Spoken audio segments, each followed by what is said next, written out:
Dr. Warren.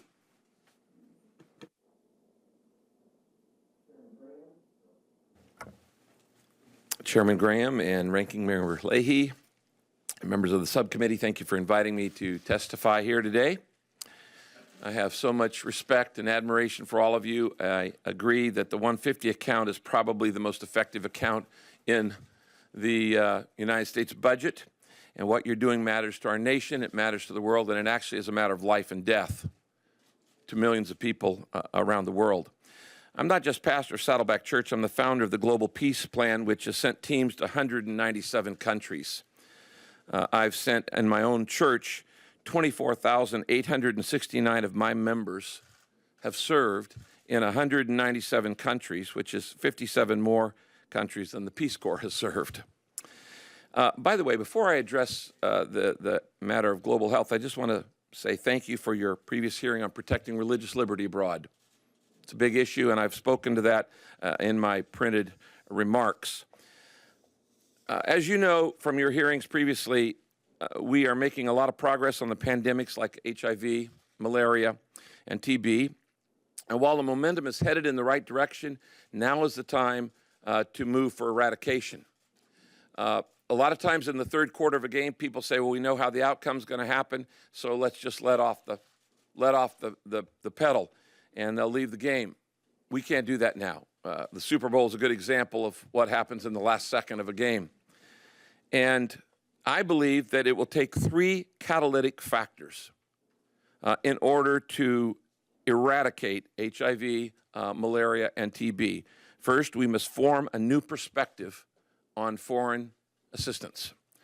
Second, we must forge a new perspective or a new partnership in distribution.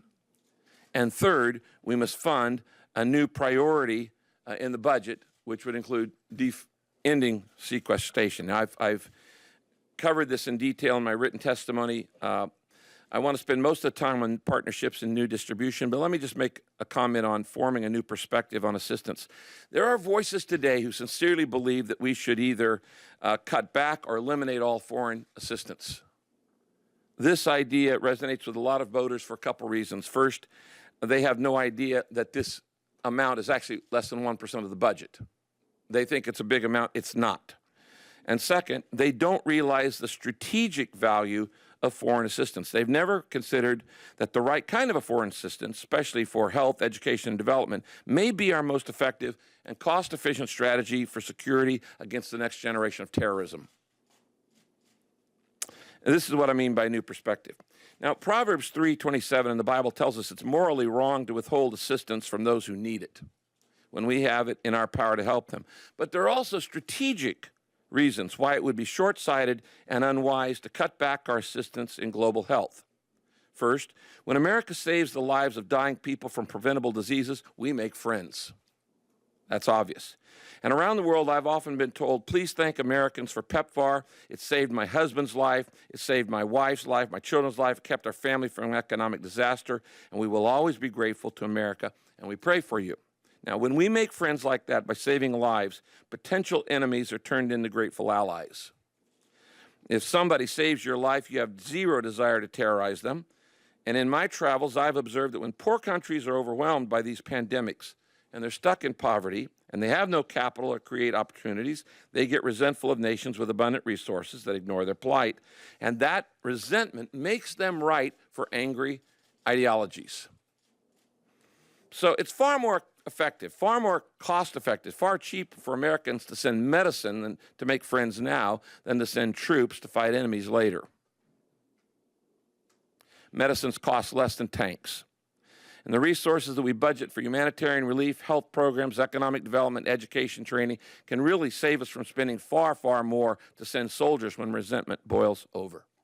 That's the new perspective I'm talking about. We need to frame this not as just it's some charity that we do. It's strategically smart for America's security and safety to help people who are in pain.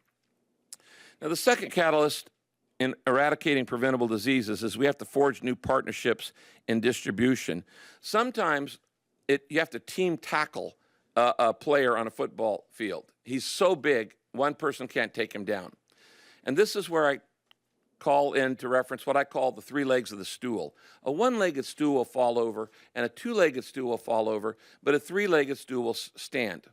I've been invited to speak at Davos World Economic Forum multiple times, and every time I hear people saying we need public and private partnerships. Whenever I hear that, I say, you're right, but you're only two-thirds of the way. You're leaving out the biggest sector, and that is the faith sector. It dwarfs the other two sectors. Let me put this in perspective. There are 600 million Buddhists in the world. There are 800 million Hindus in the world. There are 1.5 billion Muslims in the world, and there are 2.3 billion Christians in the world. The actual number of people without faith is quite small outside of Manhattan and parts of Europe. Most people have a faith. And if you want to talk about distribution, you have to use faith communities. I could take you to 10 million villages around the world. The only thing in it's a church. In much of the world, the church is the only social sector outside of the capital.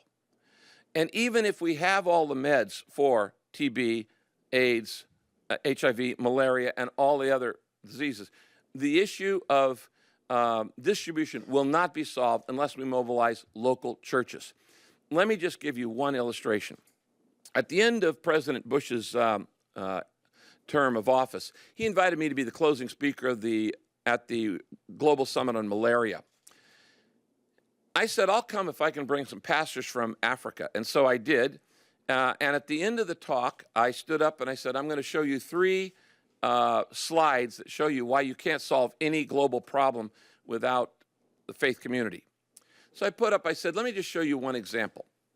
I've been in 164 countries, but this is just one. Rwanda, I said, we went there and we said, what would you like? They said, the western province of Rwanda needs health care. So we went there, and I put up a sign, a map of Rwanda, western Rwanda, and I said, here are the three hospitals for about 1 million people. It's a 2 days walk to any of these hospitals. That's not good enough health care, to have to walk 2 days to get your health care. I said, now, by the way, 2 of these 3 hospitals, they're faith-based. So you wouldn't even have them if it weren't for the church. I put up the next slide. I said, here are 18 clinics. I said, these 18 clinics, now it's only a day's walk, but if you've been to developing countries, a clinic is often a bottle of aspirin on the shelf or even less than that. I said, that's better than 3 hospitals, but I said, by the way, only 16 of those are faith-based, and you wouldn't have those without the church. Now I said, watch this, and I put up the third map, and it was covered with dots. And I said, here are the over 600 churches in this division. Now, where would you like to get your health care?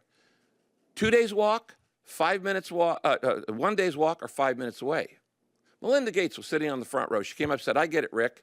The church could be the distribution center for health care. I said, Melinda, it has been for 2,000 years. Let's put this in perspective. The church invented the hospital. And if we're going to absolutely eradicate these diseases, we've got to do a combination of the public sector, the private sector, and the faith sector, the 3 legs of the stool. Again, I would encourage, if there is any way we could end sequestration, I'm in favor of that. There are a lot of areas I think we could cut the budget. This is one area of the budget that should be increased for strategic reasons. Thank you. Thank you very much,